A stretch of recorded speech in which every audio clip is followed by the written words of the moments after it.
É, é um prazer estar aqui com vocês hoje. Eu vou falar um pouco sobre uma coisa que eu gosto muito, que é redes neurais. Uma das minhas paixões, e eu vou falar sobre o PyTorch, que é um dos frameworks que a gente usa no dia a dia para fazer redes neurais, né? Só para eu ter uma ideia, quem já trabalhou com redes neurais em algum momento da vida, por favor, levante a mão só para eu ter uma ideia. Ótimo, excelente. Eu vou falar muita coisa aqui, muita coisa que eu não vou conseguir entrar muito a fundo em todas as coisas do framework, então eu vou dar ênfase mais no que eu acho que é essencial você entender para começar a utilizar. E isso aqui é um Jupyter Notebook que eu vou apresentar no slide, e esse Jupyter Notebook está no GitHub, ali naquele repositório. Então, depois do talk, quem quiser se aprofundar mais, ou se quer pegar um exemplo que está aqui e quer olhar em detalhes, é só fazer um checkout lá, instalar o Jupyter e está tudo certo. Bom, quando a gente fala de redes neurais ou deep learning, né, como a gente conhece atualmente, é um paradigma de machine learning que tem gerado resultados sensacionais em diversas áreas onde machine learning tradicionalmente era muito difícil de funcionar, né? Então você vê resultados em speech recognition, você vê resultados em image recognition, image generation, speech generation, e essas coisas todas são problemas que envolvem dados de alta dimensionalidade, né? Processamento de linguagem natural, processamento de texto. E isso tem acontecido muito, né, aí nos últimos 10, 12 anos, porque houve um ressurgimento do interesse, né, em redes neurais. Quando a gente pensa em rede neural, né, a gente tem uma visão de uma rede neural mais ou menos, né, assim. O que a gente chama de multilayer perception, né? Você tem lá vários neurônios conectados em diversas camadas. É assim que eu aprendi na faculdade, é assim que a gente pensa redes neurais. Mas o que tem acontecido mais e mais dentro da área de Deep Learning é que a estrutura das redes tem ficado cada vez mais complexa, né? Então, uma rede neural, né, em 2018, ela se parece mais com algo desse tipo aqui, né? Isso aqui é uma rede neural publicada recentemente, né, chamada QANet, para fazer processamento de linguagem natural. E essas redes elas vão ficando com estruturas cada vez mais e mais complexas. Aqui eu tenho um outro exemplo, por exemplo, né, onde você tem diversos blocos de diversos tipos de neurônios diferentes conectados de formas diferentes, né? Um outro exemplo aqui de uma rede que faz question answering, visual question answering, né? Então, que combina rede convolucional com rede temporal, com multilayer perception. Então, quando essas estruturas começam a ficar complexas, tá, programar a rede neural começa a se tornar um desafio, tá, bem maior do que aquela rede neural tradicional que eu mostrei no começo. Tá? Então, todos os frameworks de Deep Learning que existem, eles foram criados para tentar fazer com que os desenvolvedores consigam lidar com a complexidade de criar esse tipo de estrutura. Eu vou falar aqui um pouco sobre como o PyTorch funciona, mas antes disso eu vou falar um pouco sobre como criar, né, uma rede neural. Não é diferente de qualquer outro algoritmo de machine learning, mas é bom a gente ter sempre essa receita em mente, porque se você entende essa receita, você entende uma série de decisões que são tomadas e uma série de coisas que acontecem quando você está usando esses frameworks. Tá? Então, para criar uma rede neural, como é um algoritmo de machine learning, eu começo com dados, né, eu tenho um dataset, eu vou precisar definir uma rede, uma estrutura de rede, né, eu vou precisar definir uma função objetivo, alguma coisa que eu estou querendo que a rede aprenda a minimizar. E eu vou precisar de um otimizador, que é um algoritmo que vai mudar a estrutura da rede para ela conseguir minimizar aquela função objetivo. Então, quando eu tenho em alto nível, né, esse algoritmo, ele funciona mais ou menos assim, né? A gente inicializa a rede com valores aleatórios, né? normalmente valores pequenos. Né? E aí a gente tem 3 passos, né, que são repetidos interativamente. Eu vou repetir isso aqui muitas e muitas vezes. Né? Tem um passo que a gente chama de forward, onde a gente seleciona um conjunto de dados de treino e faz a rede obter previsões para esse conjunto de dados. Né? Aí eu pego essa previsão da rede e comparo com a saída real que eu espero. Né? E a partir daí eu faço um outro passo chamado backwards, que é calcular como eu preciso mudar os pesos dos diversos componentes da rede neural para aproximar a saída da saída esperada. E isso é feito através, num primeiro momento no backwards, eu calculo o gradiente, né, que é como se fosse a derivada desse erro. E depois eu uso um otimizador, que é um algoritmo que vai pegar esse gradiente e realmente aplicar ele nos pesos, decidir como e em que magnitude vai mudar cada peso. Tá? De uma forma um pouco mais visual, eu tenho isso aqui. Aqui eu estou fazendo um forward, então no forward eu pego a informação de entrada e propago ela até a saída, e no backwards eu pego o erro da saída e propago de volta até a entrada. E eu vou fazendo isso interativamente até que a rede tenha convergência. Todos os frameworks de Deep Learning, né, que eu tenho alguns, né, mais ou menos em ordem histórica, eles são receitas para encapsular esse algoritmo. Né? Como que eu encapsulo esse algoritmo de forma que ele se torne reusável? Tá? Todos eles, né, eles são baseados a maioria deles é baseado num paradigma da ideia de um grafo computacional. Tá? Então a ideia de um grafo computacional é o quê? Quando eu pego as operações que eu preciso fazer, tá? E antes de executar as operações, eu crio um grafo, como se fosse, que descreve a ordem que as operações precisam ocorrer. E na hora que eu faço isso, eu primeiro compilo esse gráfico, eu gero como se fosse um executável desse grafo, e esse grafo é a minha rede neural em si que eu vou treinar depois. Esse é o paradigma da maioria dos frameworks de Deep Learning, que eu estou chamando aqui de frameworks estáticos. Tá? Para dar um exemplo mais concreto, né?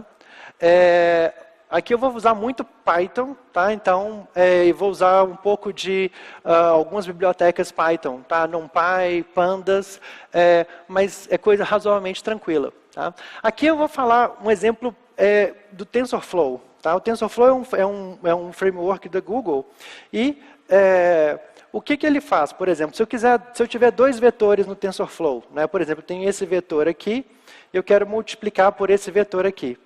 Né?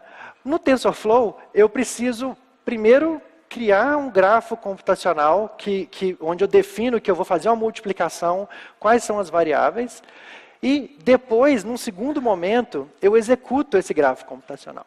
E aí eu tenho o resultado dele. Tá? O problema com esse tipo de paradigma é que ele é bem diferente da forma como a gente está acostumado a desenvolver no dia a dia. Tá? O mesmo exemplo usando PyTorch seria algo desse tipo aqui. Tá? Eu defino esses tensores, eu vou falar um pouco mais desse tipo de variável daqui a pouco. Né? E, simplesmente, se eu quero multiplicar os dois, eu vou usar o operador de multiplicação normal do Python. Então, é um tipo de programação que é bem mais direto, bem mais interativo do que com os frameworks baseados em grafo. Tá? Então, a primeira coisa que a gente precisa saber sobre o PyTorch é que ele vem dessa ideia de framework de Deep Learning dinâmico. Tá? Então, o framework de Deep Learning dinâmico, ele tenta manter o máximo da semântica da linguagem. Então, você programa ele quase como se você estivesse escrevendo um programa tradicional. Tá? Com isso, você acaba escrevendo menos código, né?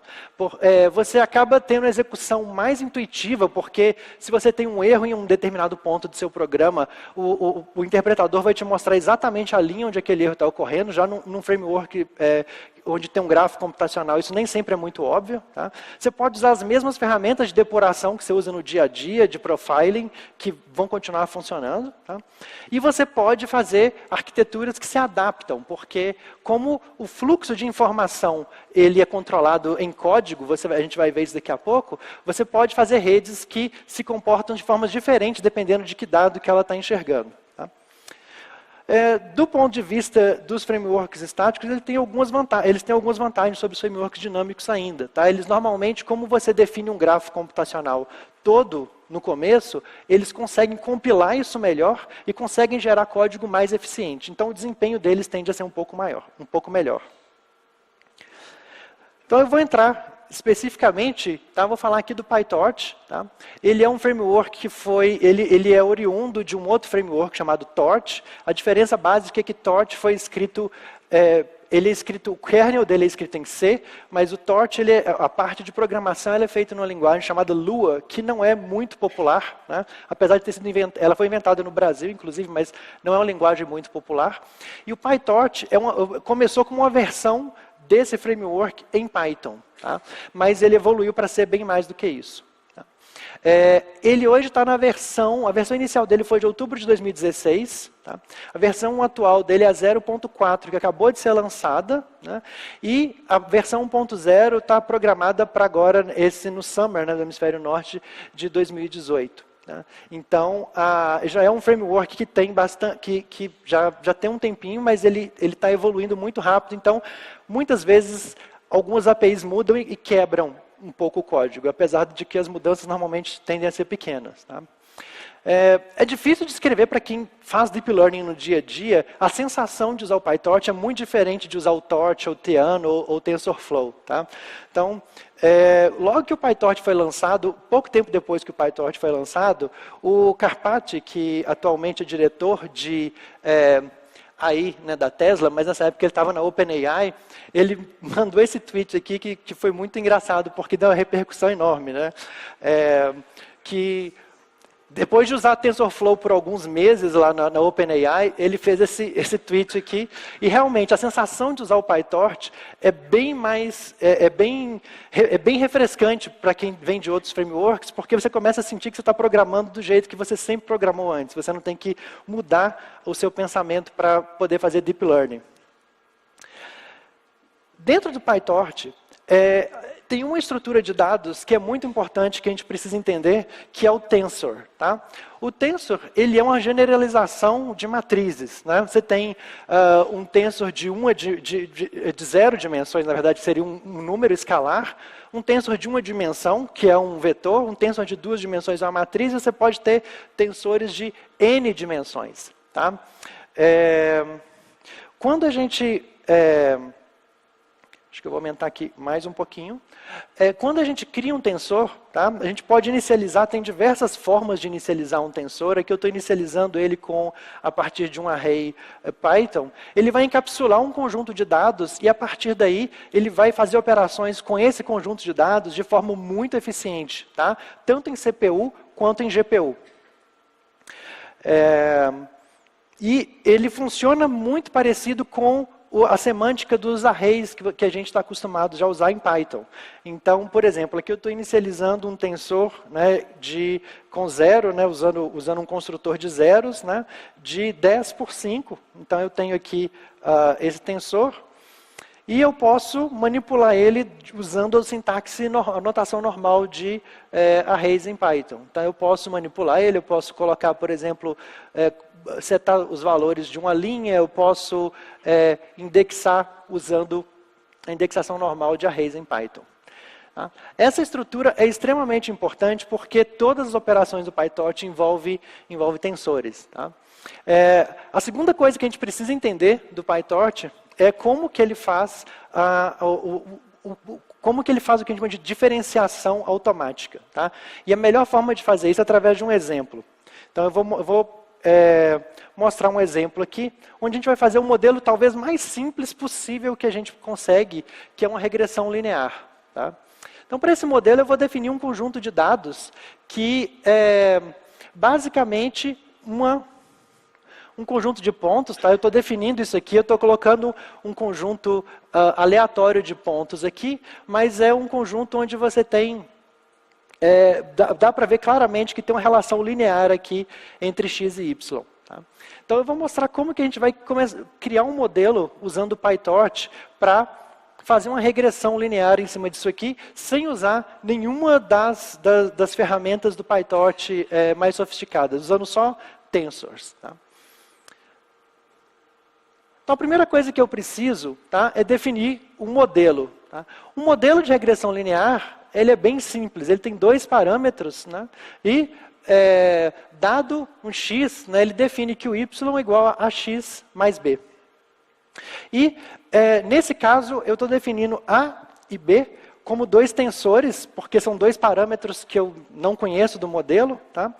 E que eu estou construindo eles com uma opção bem importante, nesse caso, que chama requires grad. A gente vai ver o que isso vai fazer.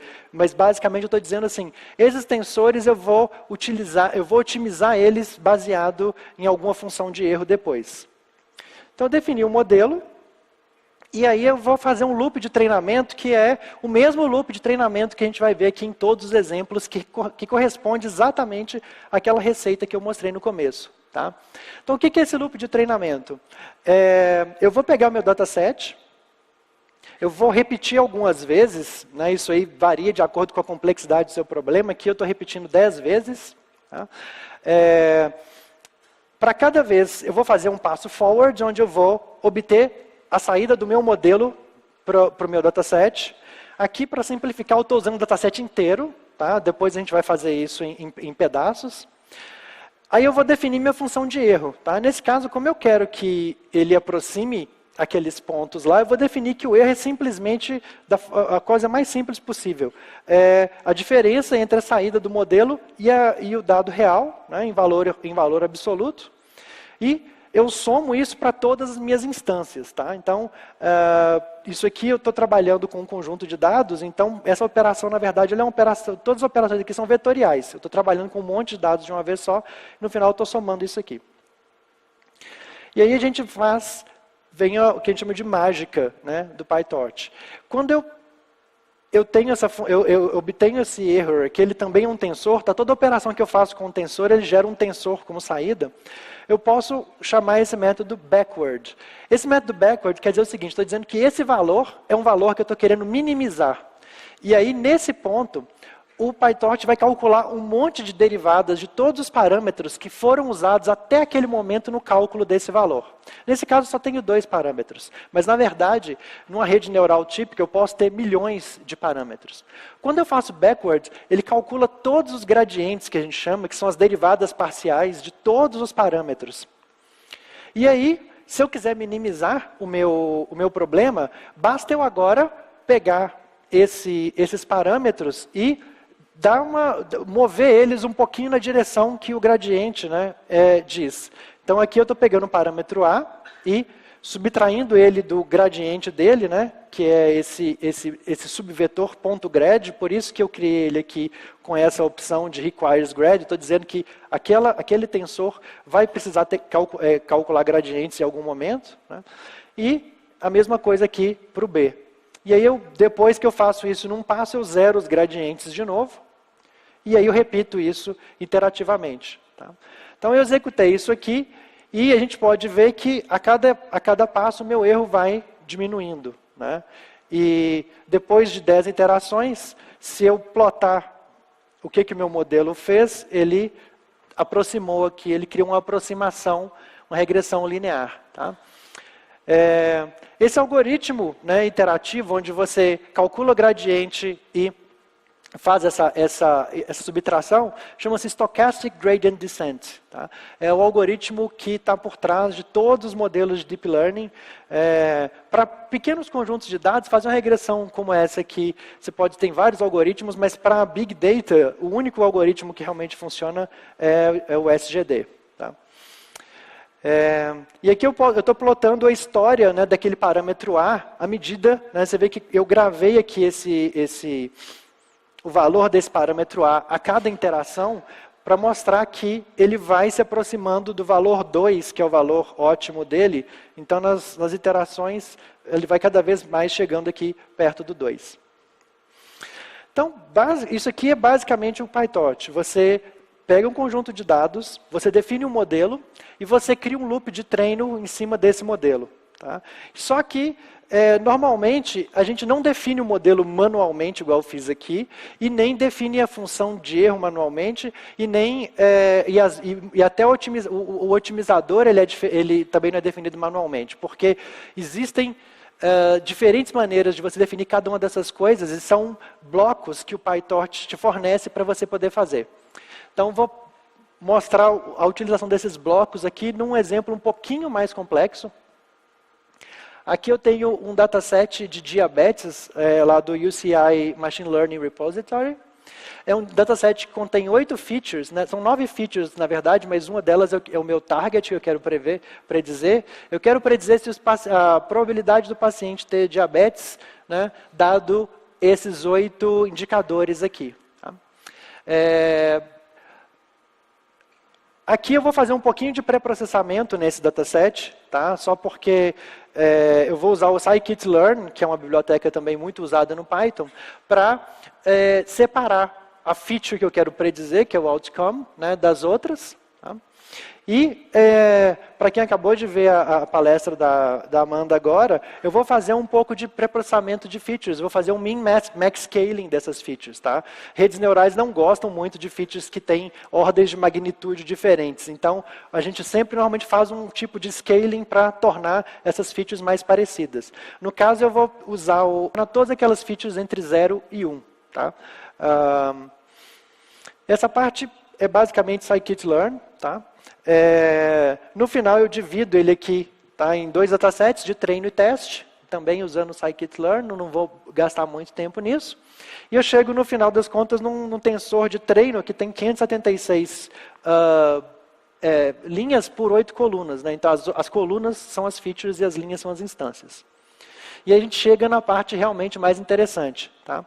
Aqui eu já vou começar a fazer uma coisa mais PyTorch-like mesmo. Tá? Quando eu crio um modelo no PyTorch, normalmente eu crio uma classe.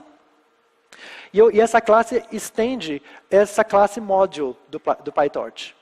Então, dentro de um módulo, eu normalmente defino propriedades neles, dessa classe, que são parâmetros que eu vou aprender. Só que eu não vou definir os parâmetros manualmente, como eu fiz da outra vez. Eu vou usar aqui um building block do PyTorch, que é uma camada linear, que vai fazer uma projeção desses dados. Tá? Então aqui, na verdade, estou definindo 2 camadas na minha rede neural.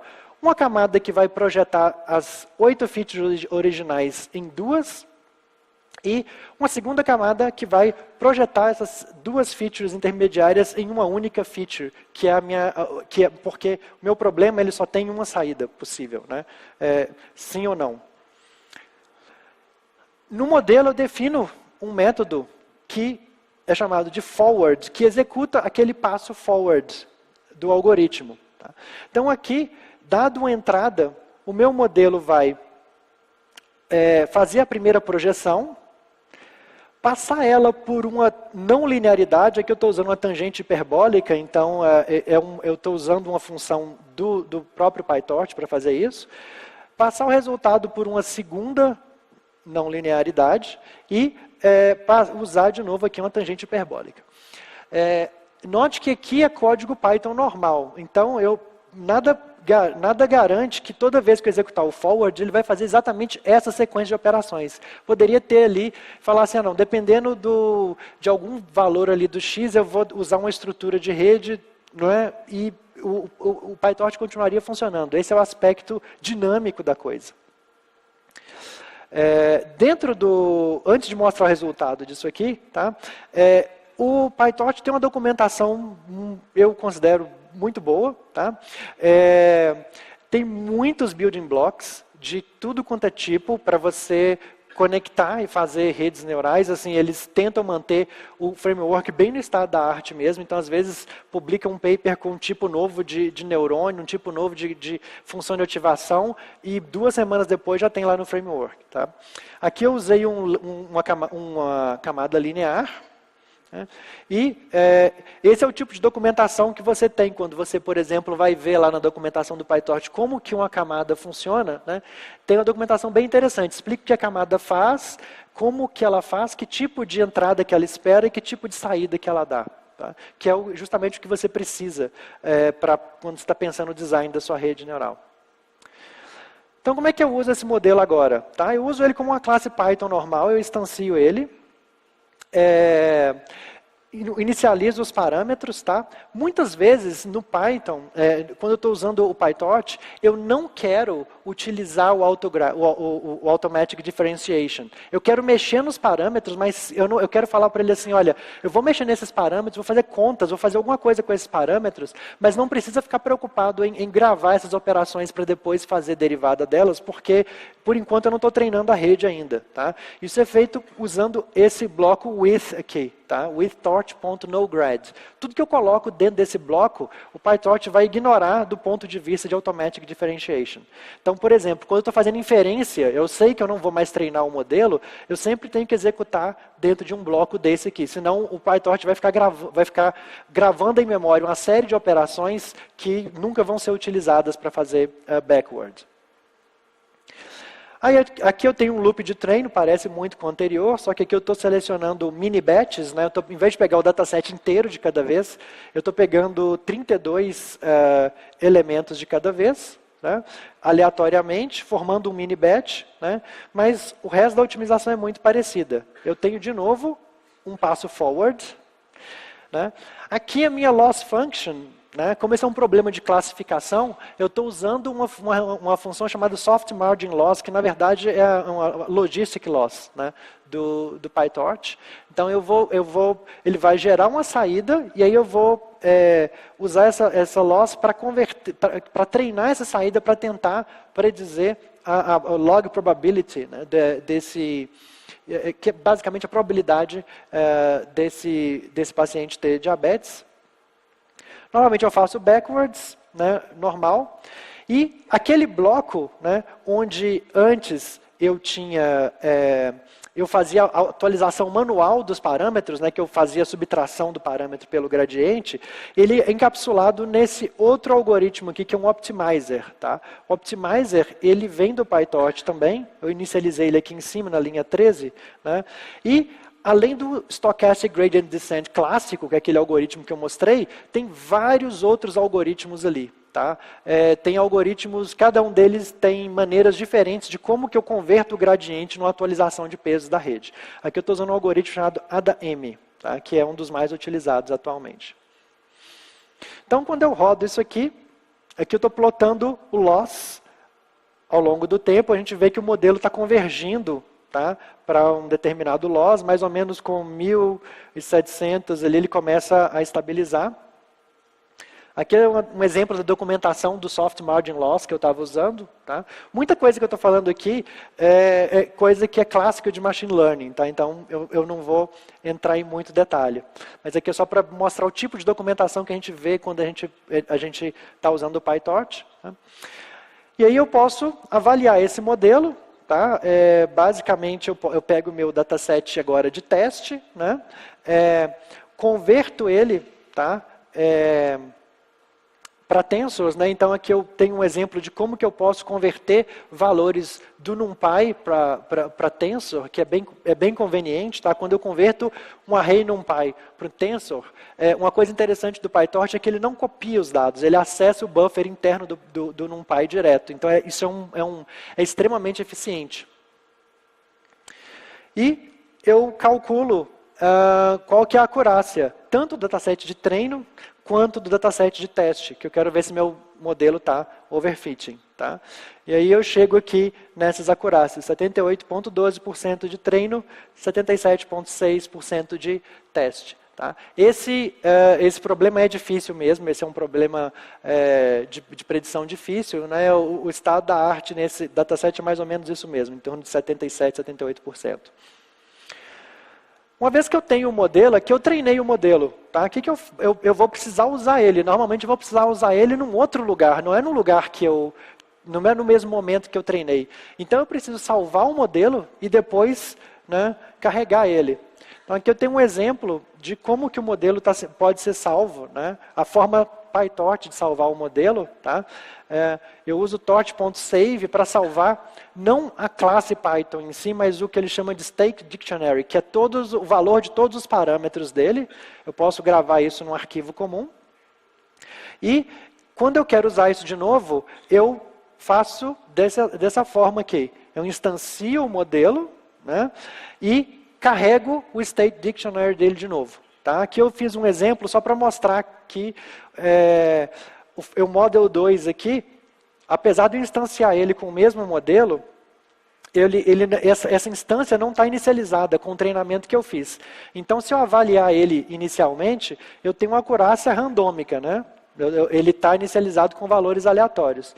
Depois que eu carrego os valores que eu treinei, né, os parâmetros que eu treinei anteriormente, aí sim ele volta para a mesma acurácia que eu tinha antes. Tá? Então é super simples de salvar esse arquivo, um arquivo binário que você pode gravar, botar no S3, fazer o que você quiser com ele, e ele é portável entre máquinas. Tá?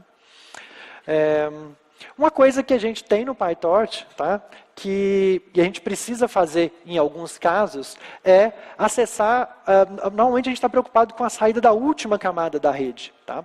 Mas muitas vezes a gente está trabalhando com situações onde a gente quer analisar a representação interna que uma rede neural criou para determinados dados.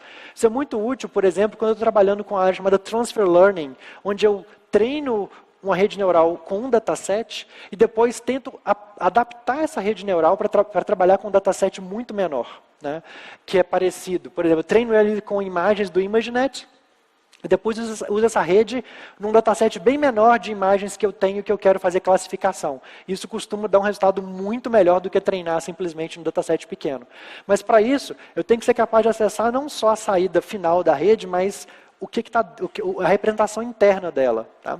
Normalmente, em alguns frameworks, isso é bem complicado de fazer. Tá? No PyTorch, isso é extremamente simples, porque eu estou trabalhando direto com Python. Então, como isso aqui meu modelo é uma classe Python, e eu quero acessar, por exemplo, a saída da camada anterior à última, né, que eu chamei ela lá de Linear Projection 1, eu posso simplesmente acessar ela diretamente, sem nenhuma burocracia. Tá? Então aqui, por exemplo, eu peguei a minha camada, essa camada de Linear Projection, que se a gente voltar um pouquinho no modelo, ela é uma camada que tem duas saídas, né? Ela é essa camada aqui, essa camada aqui, que projeta as 8 features em um espaço vetorial de duas saídas, né, de duas dimensões. Eu estou usando isso aqui para plotar essa representação interna. Como que a rede enxerga internamente esses dados? Né? Então, os pontos mais escuros aqui são pacientes que não têm diabetes, o ponto mais claro são os pacientes que têm diabetes, e a gente vê que a representação interna que a rede criou realmente meio que separa esses dois conjuntos. Né? Se você traçasse uma linha aqui em algum ponto aqui, você chegaria naquela acurácia de classificação lá. Então, se eu estiver usando isso aqui, por exemplo, agora, pegar esse dataset para usar para uma outra doença relacionada, eu poderia partir dessa representação para fazer classificação e não da representação original dos dados. Então, isso é uma coisa que em PyTorch é extremamente simples de fazer. Eu dividi meu notebook aqui em alguns notebooks, porque eu fiquei com medo dele ficar muito pesado. Tá? Vou andar um pouquinho agora, vou fazer uma coisa um pouco mais complexa, tá? Vou fazer um exemplo de classificação de imagens. Tá? A gente vai ver que vai ficar meio repetitivo isso aqui, porque vai ver que todas as estruturas são muito parecidas. Tá? Para isso eu vou usar um conjunto de dados chamado CIFAR-10, que é um conjunto de dados que é meio um toy problem hoje em dia, mas ele é muito usado para testar algoritmos. Tá? Ele consiste de alguns milhares de exemplos de imagens que tem bem pequenininhas, 32 por 32 pixels, e que tem 10 classes. Cada imagem pode ser de uma de 10 classes só. No caso, o PyTorch ele inclui um outro pacote chamado Torch Vision, que são diversos modelos de visão computacional já prontos em PyTorch. Tá? E é bem útil porque esse Torch Vision inclui acesso a vários datasets que são comuns para você testar algoritmos de machine learning. Então aqui, por exemplo, eu obtenho o dataset, né, o CIFAR-10, diretamente do Torch Vision. Eu poderia ir lá no site do CIFAR, baixar o dataset, gravar, mas aqui eu tenho métodos que fazem isso para mim convenientemente. Tá? Eu crio novamente um train set, onde eu carrego as imagens, e um test set também. Tá? E aqui eu defino qual o conjunto de classes. Eu tenho só 10 classes, tá? Plane, car, bird, cat, deer, dog, frog, horse, sheep and truck. As imagens, elas são meio difíceis de ver, assim, muito de perto, né, porque elas, com zoom muito alto, porque elas são bem pequenininhas mesmo. Foi desenvolvido na década de 90, onde o poder computacional das CPUs não dava para processar coisa muito maior que isso. Mas elas parecem com isso aqui. Né? Eu vou definir algumas funções aqui usando o matplotlib, só para a gente poder plotar um pouco essas imagens. Tá? O meu data loader do Torch Vision, ele me dá um iterator que eu posso usar para ir obtendo batches de imagens. Eu defini que o batch size é 4. Tá? Então, por exemplo, eu posso aqui plotar 4 imagens do CIFAR 10 com os respectivos labels. Né? O primeiro é um sheep, o segundo é um frog, o terceiro é um cat, o quarto é um horse. Então eu vou criar agora uma rede, tá? Para fazer esse problema de classificação. Essa rede vai ter uma estrutura já bem mais complexa do que a anterior. Tá? Eu vou partir de uma imagem de 32 por 32, então eu tenho 1024 dimensões nesse caso, e vou usar uma série de operações para ir reduzindo progressivamente a dimensão dessa representação até chegar na última representação onde eu tenho só 10 dimensões, uma dimensão para cada uma das minhas classes. Tá? Isso é feito através de uma série de operações. Tá? Então eu vou usar primeiro convoluções 2D, que são operações onde os neurônios partem do pressuposto que os dados que estão espacialmente próximos são relacionados. Né? Vou usar Rectified Linear Units, que é um tipo de função não linear, que é bem eficiente, e Max Pooling, que é uma operação onde eu extraio as features mais relevantes que foram encontradas até aquele momento. Então é um gráfico computacional bem grande, né? Mas a gente vai ver que em PyTorch ele é definido de uma forma bem simples. Tá? Então, novamente eu faço isso aqui, eu vou incluir uma outra... Eu vou inicializar uma outra classe, né? Também estendendo o module, e eu defino todos os meus layers aqui. Tá? Os layers que eu tenho que definir são layers que têm parâmetros, eles têm estado. Né? Esses layers guardam o estado que eles aprendem durante o treinamento. E no meu passo forward, eu faço o fluxo de informação. Né? A entrada passa pelo primeiro convolução, pela primeira Rectified Linear Unit, pelo primeiro Max Pooling, depois pelo segundo bloco. Né? Depois eu converto, né, nesse ponto ainda tem uma imagem, e aí eu uso uma operação do Torch chamada View, que eu vou pegar o que eu tenho ainda que parece uma imagem 2D, esticar num vetor só de features, tá? E passo por duas camadas, que são camadas fully connected, né, que são aqueles multilayer perceptrons.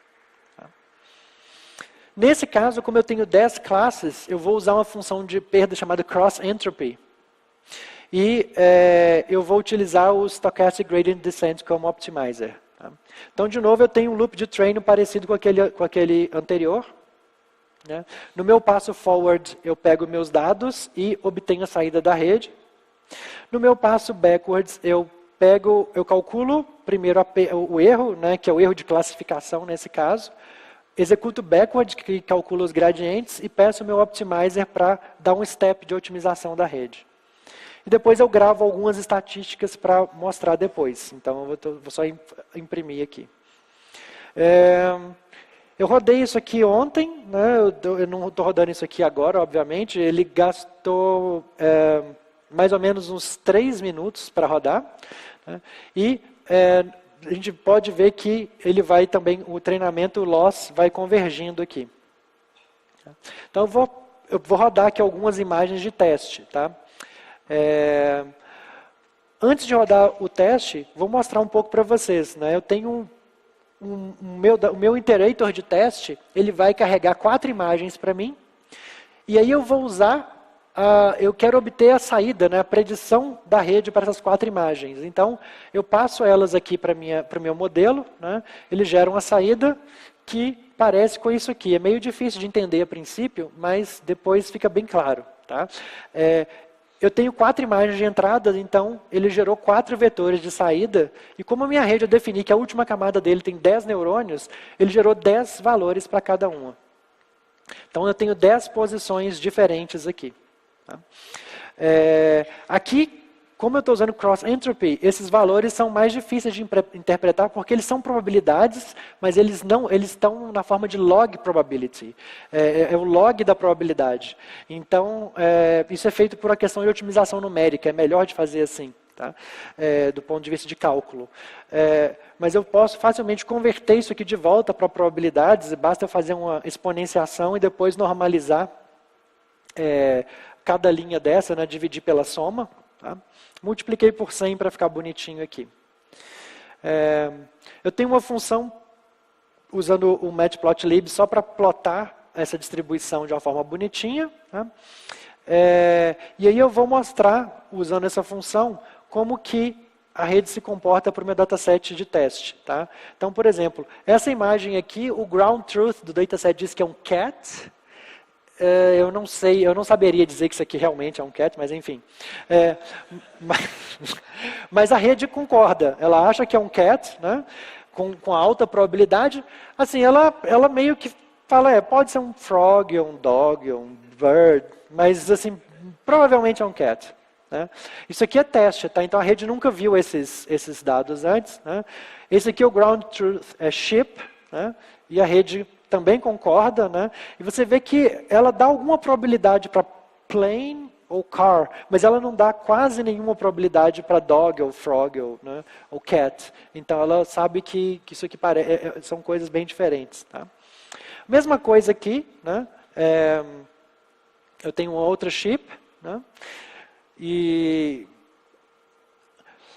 E aqui eu tenho um outro plane. Então, nesse caso aqui, ele acertou os 4 que eu coloquei aqui por coincidência, tá? Mas eu posso calcular a acurácia desse dataset. Né? Então, eu posso fazer um loop aqui, onde eu faço, para cada imagem do meu dataset de teste, eu rodo a rede, calculo qual que é a resposta dela e comparo. Tá? Você vê que eu faço isso aqui dentro de um bloco, né?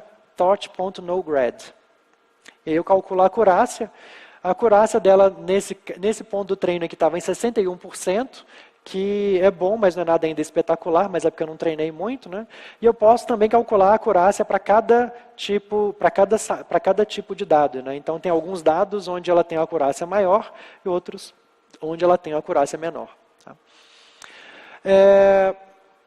Uma grande vantagem do PyTorch é que tudo que eu falei aqui, até agora, vale tanto se você estiver rodando em CPU, quando você estiver rodando em GPU. Então, eu não tenho GPU aqui nessa máquina, mas se eu tiver uma GPU, tá, é assim que eu faria. Tá? Eu instanciaria um device, né, que eu posso testar se eu tenho uma GPU, ele vai ser a minha primeira GPU, né, isso quer dizer, se CUDA 2.0, eu posso ter mais de uma GPU, eu vou usar a primeira GPU, se eu tenho uma GPU, então eu vou usar a CPU. Tá? E aí, uma vez que eu faço isso, supondo que eu tivesse uma GPU aqui, eu simplesmente preciso mandar o meu dataset para a GPU, que eu posso fazer usando esse toDevice, né, e mandar a minha rede também para a GPU. E a partir daí, todo o código que eu já rodei continua valendo, sem nenhuma modificação. Então eu posso tanto treinar em GPU e testar em CPU, eu posso fazer de diversas formas. Tá? E a próxima versão do PyTorch, ou uma das próximas versões, vai começar a ter suporte para outros tipos de aceleradores também, tipo as Tensor Processing Units, né, do Google. Tem algumas coisas que a gente precisa se preocupar ainda com o PyTorch. Tá? A primeira é que assim, a API dele ainda é um pouco instável. Né? Então, eu estou na versão 0.4 e ele ainda faz mudanças de API razoáveis. Eles acham que até a versão 1.0 ainda vão ter algumas mudanças de API. Tá? Apesar de não serem tão grandes, acabam quebrando o código de vez em quando, então você tem que tomar um pouco de cuidado, você tem que estar preparado para usar isso aqui ainda dessa forma. Tá? O Automatic Differentiation ele é muito útil, mas ele ainda pode ser um pouco mais lento. Tá? Assim, ele ainda é um pouquinho, 5% mais lento do que quando você está rodando num framework baseado em grafo, então pode ser algo que se for importante para você, pode ser um problema, né? O deploy mobile ainda é uma coisa meio precária, tem algumas bibliotecas para fazer isso, mas ainda não estão muito boas. Só que tem uma série de boas notícias em relação a isso. Eu estava terminando de fazer esse talk e o pessoal do PyTorch lançou esse comunicado aqui, né, no dia 2 de maio, né, dizendo o seguinte, que eles estão trabalhando no PyTorch, que eles esperam, vai estar pronto aí mais alguns meses, e essa versão, ela endereça justamente todas essas questões, né. Então, como exportar esses modelos diretamente, por exemplo, runtimes em C++, tá? Como otimizar para sistemas mobile e como permitir que você utilize layouts de dados mais eficientes e como tornar o autograd mais rápido. Então é um framework que está andando muito, muito rápido e se o seu projeto, se o seu time está acostumado a lidar com coisas um pouquinho mais cutting edge, é definitivamente um framework que eu recomendo, tá? Porque ele é muito prazeroso de trabalhar. Bom, era isso que eu tinha para trazer para vocês aqui hoje. A gente tem todo o código aqui, tem mais um exemplo além desses que eu mostrei também nesse repositório. Os meus contatos também estão aí para quem tiver dúvidas e quiser conversar. Obrigado.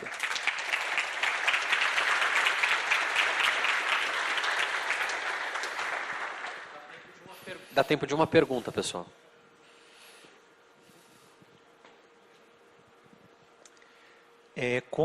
Bom, primeiro, obrigado pela apresentação, muito boa. Como que o PyTorch lida com Big Data, assim, se o modelo tiver terabytes de dados? Assim, Deep Learning no geral, tá? Quando você vai usar Big Data, a gente está falando em GPU, né? E o tamanho do seu Big Data é limitado a quantas GPUs você tem disponível e qual que é a memória da sua GPU. Tá? O PyTorch ele tem suporte para rodar em múltiplas GPUs em uma única máquina ou em múltiplas GPUs em múltiplas máquinas. Ele tem suporte para processamento distribuído. Então, quando a gente fala de Big Data, normalmente está falando assim, olha, eu vou ter um cluster de GPUs e vou distribuir meu modelo em várias GPUs. Tá?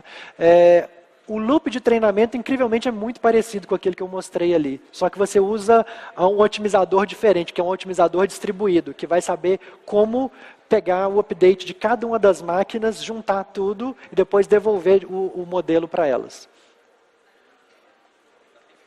Tempo de mais uma. Oi, Juliano. Obrigado pela palestra. E o Keras? Você falou bastante de todos os frameworks, menos do Keras. E o que eu tenho visto é que o Keras que tem mais sido usado para colocar coisa em produção. Tá. O Keras, ele é um framework bem interessante, mas o Keras, ele não é bem um framework, porque o Keras roda em cima do TensorFlow ou em cima do Theano. Então, o Keras é um nível de abstração um pouco acima, tá? Eu acho assim, ele é um framework muito interessante, ele tem várias vantagens para quem está começando, tá? Mas como ele roda em cima do TensorFlow ou em cima do Theano, ele cai nesse problema que quando as coisas não funcionam, você tem que debugar, é muito complexo às vezes, porque o erro que você vai obter, quando você, por exemplo, faz um forward e tem um erro em algum lugar do seu forward, nem sempre é muito óbvio onde isso está. Né? E às vezes você quer, por exemplo, fazer coisas do tipo, sua rede não está convergindo e você quer inspecionar os gradientes da rede. Isso às vezes, porque o TensorFlow está por baixo, pode ser mais complicado. Mas é um framework muito bom. Assim, todos esses frameworks têm o seu lado bom e o lado ruim. Né? O PyTorch ele é muito bom para quem está experimentando muita coisa, assim, muito rápido. Você quer fazer um ciclo de experimentação bem rápido. É isso. Obrigado, Fabiano. Obrigado. Juliano.